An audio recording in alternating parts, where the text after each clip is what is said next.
അതായത് നരേന്ദ്രമോദി പ്രധാനമന്ത്രി വിദേശ ബാങ്കുകളിൽ, സ്വിസ് ബാങ്ക് ഉൾപ്പെടെയുള്ള ബാങ്കുകളിലുള്ള കള്ളപ്പണത്തിന്റെ തോതിനെ പറ്റി പറഞ്ഞത് വെച്ചിട്ട് ഇപ്പോഴും ഞങ്ങളുടെ അക്കൗണ്ടിൽ 15 ലക്ഷം രൂപ വന്നില്ലല്ലോ എന്ന് പറയുന്ന ആൾക്കാർ കേരളത്തിലുണ്ട്. ഈ ചർച്ചയിൽ പങ്കെടുക്കുന്ന ആളുകൾ പോലും ഉണ്ട്. അദ്ദേഹം പറഞ്ഞത് വിദേശത്തെ ബാങ്കുകളിൽ കെട്ടിക്കിടക്കുന്ന നമ്മുടെ കള്ളപ്പണം ഇന്ത്യയിലേക്ക് എത്തിക്കാൻ സാധിച്ചാൽ അത് എത്രത്തോളം വരും, ഓരോ ആൾക്കും 15-16 ലക്ഷം വെച്ച് കൊടുക്കാണ്ടാവുന്ന. എൻ്റെ അർത്ഥം, ഇപ്പോൾ ഒരു കേസിൽ എൻ്റെ ഒരു ഭൂമി പെട്ടുകിടക്കുന്നുണ്ട്. ആ കേസിൽ പെട്ടുകിടക്കുന്ന ഭൂമിയിൽ നിന്ന് ആദായം കിട്ടിക്കഴിഞ്ഞാൽ അതിൽ നിന്ന് തേങ്ങ ഇട്ടാൽ മാത്രം ഈ പഞ്ചായത്തിൽ എല്ലാവർക്കും ചമ്മന്തി അരിച്ച് കൊടുക്കാനുള്ള അത്രയും തേങ്ങ ഉണ്ട് എന്ന് പറഞ്ഞ അർത്ഥം കേസ് കഴിഞ്ഞിട്ട് ആ ഭൂമി വിട്ട് കിട്ടിക്കഴിഞ്ഞാൽ അടുത്ത ദിവസം തൊട്ട് ഞാൻ ചമ്മന്തി അരിച്ച് എല്ലാവർക്കും കൊടുക്കുന്നല്ല. ഒന്നാമത് ഇതൊരു ഓക്സിമോറനാണ്. ഏറ്റവും വലിയ ന്യൂനപക്ഷ മതം എന്ന് പറയുന്നത്, നമ്മൾ ന്യൂനപക്ഷം എന്ന് പറയുമ്പോൾ അത് ഏറ്റവും ജനസംഖ്യാനുപാതികമായിട്ട് ഏറ്റവും ചെറിയ വിഭാഗം എന്നാണ്. ആ ചെറിയ വിഭാഗത്തിൽ ഏറ്റവും വലിയ വിഭാഗത്തിന് പ്രത്യേക പരിഗണന വേണമെന്ന് പറയുന്നത് എങ്ങനെയാണ്? കഴിഞ്ഞ 3 ദിവസമായി മുസ്ലിം വിഭാഗങ്ങൾക്ക് സാധാരണക്കാരുടെ സ്വത്തും കെട്ടുതാലിയും വരെ കൊള്ളയടിച്ച് കൊടുക്കുന്നവരാണ് കോൺഗ്രസ് എന്നുള്ള പരസ്യ പ്രതികരണത്തിന് ആധാരമാക്കുന്ന വിഷയം എന്താണ് അദ്ദേഹത്തിന്റെ ആവർത്തിച്ചുള്ള ഈ പരാമർശങ്ങളുടെ പശ്ചാത്തലം? ഈ അറിവ് എവിടുന്ന് കിട്ടി? പത്രത്തിൽ അടിച്ചു മാറ്റിയതാ. എന്തോ അലമ്പുണ്ടാക്കാൻ വന്നിരിക്കുക.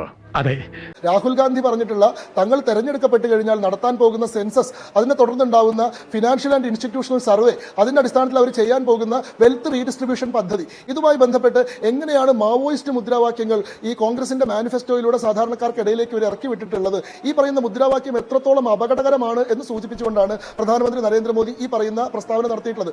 രാജസ്ഥാനിൽ നടത്തിയ പ്രസ്താവനയിൽ പറയുന്നത് രാജ്യത്തെ സ്വത്തുക്കളുടെ ആദ്യ അവകാശികൾ മുസ്ലിങ്ങളാണ്.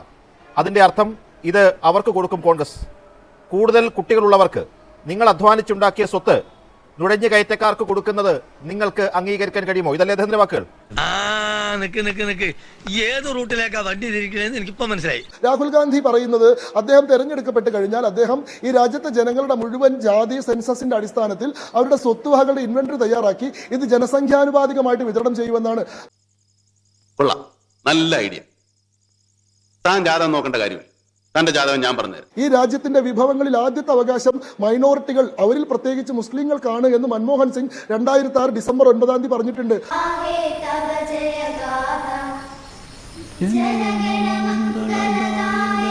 അതിന്റെ അടിസ്ഥാനത്തിൽ മുസ്ലിങ്ങൾക്കാണോ ഈ പറയുന്ന പിടിച്ചെടുക്കുന്ന സ്വത്ത് ഇവർ കൊടുക്കാൻ പോകുന്നത്? കാരണം ആദ്യ അവകാശം അവർക്കാണല്ലോ. രണ്ടാമത് അദ്ദേഹം ചോദിക്കുന്നു, അതല്ല ജനസംഖ്യാനുപാതികമായിട്ട് വിതരണം ചെയ്യുമെന്നാണ് രാഹുൽ ഗാന്ധി പറയുന്നത്. ജിത്ന ഉപാധി ഉത്ന ഹക്ക്, എത്രയാണോ നിങ്ങളുടെ റെപ്രസെന്റേഷൻ അത്രത്തോളം നിങ്ങൾക്ക് അവകാശം. അപ്പൊ കൂടുതൽ കുട്ടികൾ ഉണ്ടാക്കുന്നവർക്കാണോ കൊടുക്കുന്നത്? ജനസംഖ്യാനുപാതികമായിട്ടാണെങ്കിൽ അങ്ങനെയാണല്ലോ കൊടുക്കേണ്ടി വരിക. ഇവനെന്താ വല്ല വട്ടുണ്ടോ? അധികമൊന്നുമില്ല, 2-3 പിരി എവിടെ കളിയാക്കുക.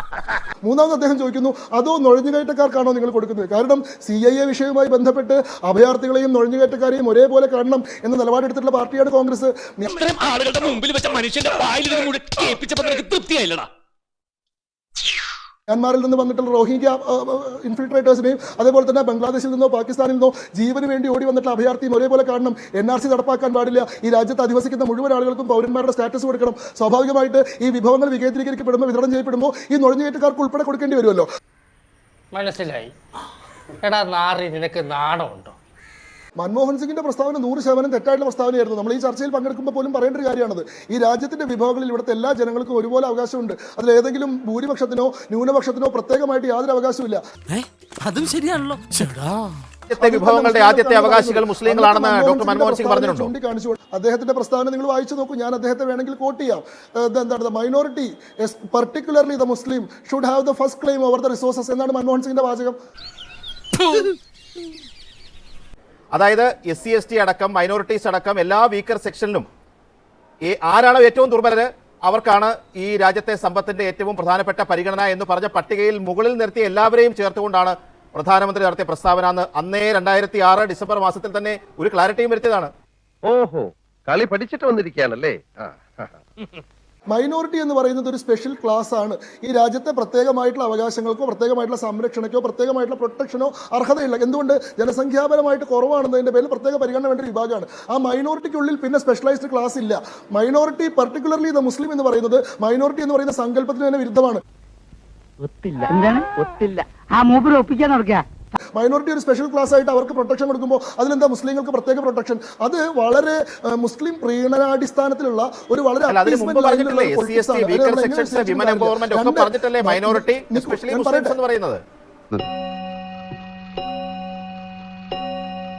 അദ്ദേഹത്തിന്റെ ആ പ്രസംഗത്തിന്റെ അവസാനത്തെ വാചകം ഞാൻ ഈ പറഞ്ഞതാണ്. The minority particularly the Muslim shall have first claim over the resources.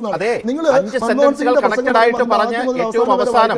ഈ മുഴുവൻ വീക്കർ സെക്ഷനെ ചേർത്തുകൊണ്ടാണ് പറഞ്ഞതെന്ന് ക്ലാരിറ്റി നൽകിയതിനു ശേഷവും 18 വർഷം മുമ്പ് പറഞ്ഞതിലെ ആ അവസാനത്തെ സെന്റൻസ് മാത്രമാണ് പ്രധാനമന്ത്രി ഉദ്ധരിക്കുന്നത്. അത് തന്നെയാണ് ശ്രീ ശങ്കു ഇവിടെ പറയുന്നത്. ശ്രീ സുരേഷ് കുമാർ, അങ്ങനെയാണെങ്കിൽ നിങ്ങൾ ഈ പറയുന്ന മൻമോഹൻ സിംഗിന്റെ പ്രസ്താവന ആദ്യം മുതൽ അവസാനം വരെ വായിക്കണമെന്ന് പറയുന്ന അതേ ന്യായം വെച്ചുകൊണ്ട് പ്രധാനമന്ത്രി നരേന്ദ്രമോദി പറഞ്ഞ കാര്യം നിങ്ങൾ ആദ്യം തൊട്ട് അവസാനം വരെ കാണണം. ശ്രീ സുരേഷ് കുമാർ, അങ്ങനെയാണെങ്കിൽ നിങ്ങൾ ഈ പറയുന്ന മൻമോഹൻ സിംഗിന്റെ പ്രസ്താവന ആദ്യം മുതൽ അവസാനം വരെ വായിക്കണമെന്ന് പറയുന്ന അതേ ന്യായം വെച്ചുകൊണ്ട് പ്രധാനമന്ത്രി നരേന്ദ്രമോദി പറഞ്ഞ കാര്യം നിങ്ങൾ ആദ്യം തൊട്ട് അവസാനം വരെ കാണണം. പ്രധാനമന്ത്രി നരേന്ദ്രമോദി തുടങ്ങുന്നത് എങ്ങനെയാണ്?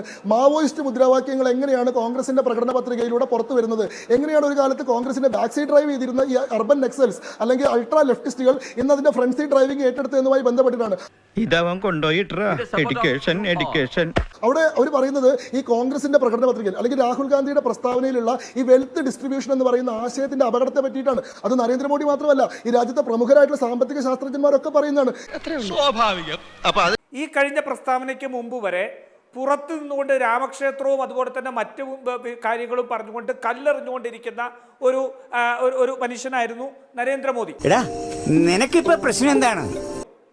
ഇന്ന് ആ സാമ്പത്തിക നീതിയും സാമൂഹിക നീതിയുടെ കളത്തിനകത്തേക്ക് നരേന്ദ്രമോദിയെ കൊണ്ടുവരാൻ രാഹുൽ ഗാന്ധിക്ക് സാധിച്ചു.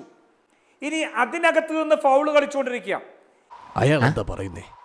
എനിക്കറിയാം എന്തോ കാര്യമായിട്ട് പറയുന്നു. ഇപ്പോൾ നേരത്തെ പറഞ്ഞ സാമ്പത്തിക നീതിയും സാമൂഹിക നീതിയും അതിനകത്തേക്ക് മുസ്ലിങ്ങൾക്ക് മാത്രമായിട്ട് കൊടുക്കാൻ വേണ്ടി ഇന്ന് കോൺഗ്രസിന്റെ പ്രകടന പത്രിക എത്തിയിരിക്കുന്നു എന്ന് പറയുന്നിടത്ത് ഇദ്ദേഹം ഞങ്ങൾ വരച്ച കളത്തിനകത്തെത്തി എന്നുള്ളത് ആദ്യം ഞാൻ പറയട്ടെ. ഒന്ന് പോയി തരത്തി പോയി കളിക്കടാ. എന്നിട്ട് പച്ചക്കള്ളം പറയല്ലേ? അതിൽ നിന്ന് മുസ്ലിങ്ങളെ മാത്രം എടുത്തുകൊണ്ട് ആ മുസ്ലിങ്ങൾക്ക് ഈ രാജ്യത്തിന്റെ സ്വത്താണോ പറയുന്നത്? അല്ല. ഒന്ന് ആലോചിച്ച് നോക്കുക, എത്രമാത്രം നുണയനാണ്, പെരുങ്കള്ളനാണ് ഈ പറയുന്ന ആളെന്ന് ചിന്തിച്ചു നോക്കുക. To devise innovative plans to ensure that minorities, particularly the Muslim minority, are empowered to share equitably in the fruits of development. ഇതെന്താ സോമ, നിന്റെ അപ്പന്റെ അങ്ങാടി വരുന്നവിടെയോ? ശരിക്കും നോക്ക് സാറേ.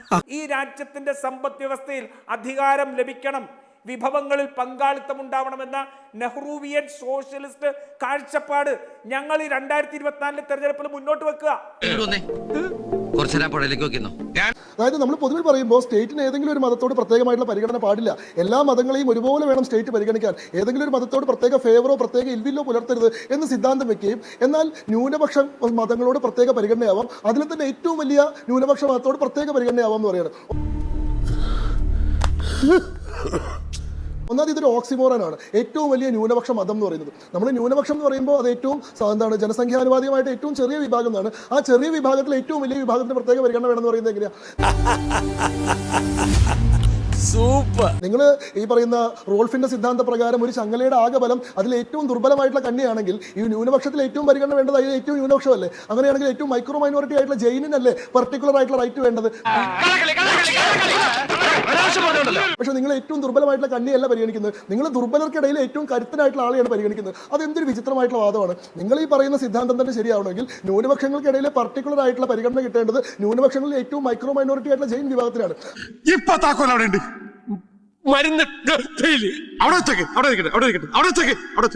അതുകൊണ്ടാണ് ഇത് മൈനോറിറ്റിയോടുള്ള പ്രത്യേകമായിട്ടുള്ള പരിഗണനയൊന്നുമല്ല, ഇതൊരു ശക്തമായിട്ടുള്ള വോട്ട് ബാങ്കിനോടുള്ള ഒരു പ്രീണനമാണ്, അപ്പീസ്മെന്റ് ആണ് എന്നുള്ള കൃത്യമായിട്ട് നിലപാടോടെ പറയുന്നു. ഇത് വടി കൊടുത്ത് അടി വാങ്ങുന്ന പരിപാടിയാണല്ലോ ബാബു. രണ്ടാമത്തെ കാര്യം, ന്യൂനപക്ഷങ്ങൾക്കെതിരായിട്ട് ന്യൂനപക്ഷങ്ങൾക്ക് അവകാശം കൊടുക്കുന്നതിനെതിരായിട്ട് ഞാൻ എന്തൊക്കെയോ പറഞ്ഞു എന്ന് ശ്രീമാൻ സമ്പത്ത് പറഞ്ഞു. ഞാൻ ന്യൂനപക്ഷങ്ങൾക്ക് അവകാശം കൊടുക്കുന്നതിനെ സംബന്ധിച്ചല്ല പറഞ്ഞത്. ന്യൂനപക്ഷത്തെ ഒരു ക്ലാസ്സായി എടുക്കുന്നതിന് പകരം അതിനുള്ളിൽ നിങ്ങൾ സ്പെഷ്യലൈസ്ഡ് ക്ലാസ്സുകൾ ഉണ്ടാക്കുകയാണ്. ന്യൂനപക്ഷത്തിനുള്ളിൽ തന്നെ പർട്ടിക്കുലർ റൈറ്റ്സ് വേണ്ട മറ്റൊരു സമുദായം എന്ന് പറയുന്നത് ന്യൂനപക്ഷം എന്ന് പറയുന്ന സങ്കല്പത്തെ തന്നെ ദുർബലപ്പെടുത്തുന്നതാണെന്നാണ് എന്റെ രണ്ടാമത്തെ.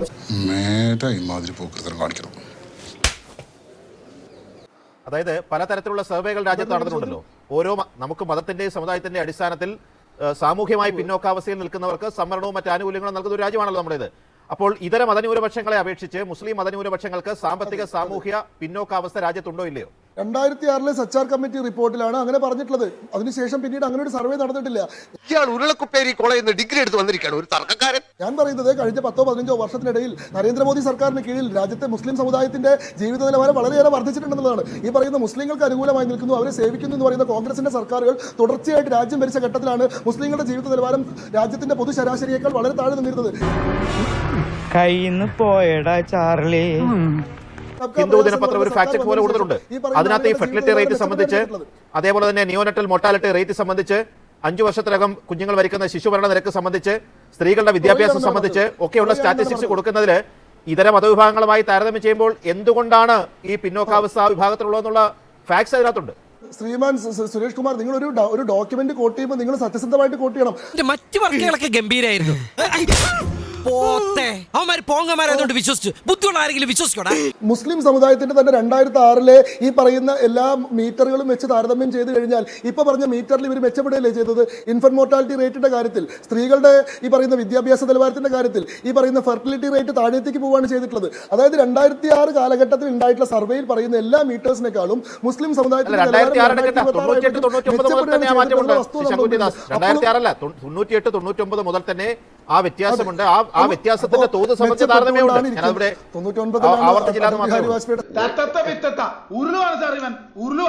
ഇവിടെ ഉന്നയിച്ചിട്ടുള്ള മുദ്രാവാക്യം എന്താണ്? ഇവിടെ വീണ്ടും നിങ്ങൾ ആവർത്തിച്ച് ജനങ്ങളെ കബളിപ്പിക്കുന്ന കാര്യം, പ്രധാനമന്ത്രി ഈ പറഞ്ഞ നുഴഞ്ഞുകയറ്റക്കാരെന്നും ഈ എന്താ പറയുക അധികം കുട്ടികളെ ഉണ്ടാക്കുന്നവരെന്നും പറഞ്ഞത് മുസ്ലിങ്ങളെ സംബന്ധിച്ചാണെന്നാണ് പറയുന്നത്. ഹിന്ദി ഭാഷ മനസ്സിലാക്കാൻ നമുക്ക് പലപ്പോഴും പരിമിതി ഉള്ളതുകൊണ്ട് ഇങ്ങനെ പല പ്രസ്താവനകളും തെറ്റായി ധരിച്ചിട്ട് അതിപ്പോഴും വിശ്വസിച്ചിരിക്കുന്ന ഒരു സമൂഹമാണ് നമ്മളെന്ന് പറയാൻ എനിക്ക് വിഷമമുണ്ട്. അതായത് നരേന്ദ്രമോദി പ്രധാനമന്ത്രി വിദേശ ബാങ്കുകളിൽ, സ്വിസ് ബാങ്ക് ഉൾപ്പെടെയുള്ള ബാങ്കുകളിലുള്ള കള്ളപ്പണത്തിന്റെ തോതിനെ പറ്റി പറഞ്ഞത് വെച്ചിട്ട് ഇപ്പോഴും ഞങ്ങളുടെ അക്കൗണ്ടിൽ 15 ലക്ഷം രൂപ വന്നില്ലല്ലോ എന്ന് പറയുന്ന ആൾക്കാർ കേരളത്തിലുണ്ട്. ഈ ചർച്ചയിൽ പങ്കെടുക്കുന്ന ആളുകൾ പോലും ഉണ്ട്. നമ്മളെയാണല്ലോ മച്ചമ്പി. അദ്ദേഹം പറഞ്ഞത് വിദേശത്തെ ബാങ്കുകളിൽ കെട്ടിക്കിടക്കുന്ന നമ്മുടെ കള്ളപ്പണം ഇന്ത്യയിലേക്ക് എത്തിക്കാൻ സാധിച്ചാൽ അത് എത്രത്തോളം വരും? ഓരോ ആൾക്കും 15-16 ലക്ഷം വെച്ച് കൊടുക്കാണ്ടാവുന്ന. എൻ്റെ അർത്ഥം, ഇപ്പോൾ ഒരു കേസിൽ എൻ്റെ ഒരു ഭൂമി പെട്ടുകിടക്കുന്നുണ്ട്. ആ കേസിൽ പെട്ടുകിടക്കുന്ന ഭൂമിയിൽ നിന്ന് ആദായം കിട്ടിക്കഴിഞ്ഞാൽ അതിൽ നിന്ന് തേങ്ങ ഇട്ടാൽ മാത്രം ഈ പഞ്ചായത്തിൽ എല്ലാവർക്കും ചമ്മന്തി അരിച്ച് കൊടുക്കാനുള്ള അത്രയും തേങ്ങ ഉണ്ട് എന്ന് പറഞ്ഞ അർത്ഥം കേസ് കഴിഞ്ഞിട്ട് ആ ഭൂമി വിട്ട് കിട്ടിക്കഴിഞ്ഞാൽ അടുത്ത ദിവസം തൊട്ട് ഞാൻ ചമ്മന്തി അരിച്ച് എല്ലാവർക്കും കൊടുക്കുന്നല്ല. ബോധപൂർവം ആ പ്രസ്താവനയെ വളച്ചൊടിക്കുകയും തെറ്റിദ്ധരിപ്പിക്കാൻ ശ്രമിക്കുകയും ചെയ്താണ്. ഇത് മനസ്സിലാവാത്ത ആളുകളല്ല ഇത് വെച്ചിട്ടുള്ളത്. പക്ഷെ അത് മനസ്സിലാവാത്ത ആളുകളാണ് അത് ഏറ്റുപിടിക്കുന്നത്. ഇത് എന്നെ ഉദ്ദേശിച്ചാണ്, എന്നെ തന്നെ ഉദ്ദേശിച്ചാണ്, എന്നെ മാത്രം ഉദ്ദേശിച്ചാണ്. രാഹുൽ ഗാന്ധിയുടെ പ്രസ്താവന എന്തായിരുന്നു? നമ്മൾ ഒന്നുകൂടി എടുത്ത് പരിശോധിക്കൂ. ഏപ്രിൽ 7 ഹൈദരാബാദിൽ രാഹുൽ ഗാന്ധി പറയുന്നത്, ഞങ്ങളുടെ സർക്കാർ അധികാരത്തിൽ വന്നു കഴിഞ്ഞാൽ ആദ്യം ഞങ്ങൾ ഒരു കാസ്റ്റ് സെൻസസ് നടത്തും. ആ കാസ്റ്റ് സെൻസസിന്റെ അടിസ്ഥാനത്തിൽ ഈ രാജ്യത്തുള്ള ഈ പറയുന്ന ജനസംഖ്യാനുപാതികമായിട്ടുള്ള റെപ്രസെന്റേഷൻ ഒരു വിഭാഗത്തിനും കിട്ടിയിട്ടില്ല. ഞങ്ങൾ ഈ വെൽത്ത് മുഴുവൻ റീഡിസ്ട്രിബ്യൂട്ട് ചെയ്ത് ഓരോ സമുദായത്തിനും ജനസംഖ്യാനുപാതികമായിട്ട് വെൽത്ത് റീഡിസ്ട്രിബ്യൂട്ട് ചെയ്യുന്ന. എനിക്കറിയാൻ മേലാത്തോണ്ട് ചോദിക്കുക കുഞ്ഞെ, നിനക്ക് എങ്ങനെ സാധിക്കുന്നത്? എനിക്ക് ഒരൊത്തും പിടിയും കിട്ടുന്നില്ല നിന്റെ കാര്യത്തില്. ചവിട്ടി അവന്റെ അണ്ണാക്കകത്ത് കയറ്റിയിട്ടുണ്ട്. അനിയാ പോട്ടെ, അമ്പിമോനെ പോട്ടറ. സാറേ ഒന്നും വിചാരിക്കല്ലേ മക്കളെ, മാമനോടൊന്നും തോന്നല്ലേ.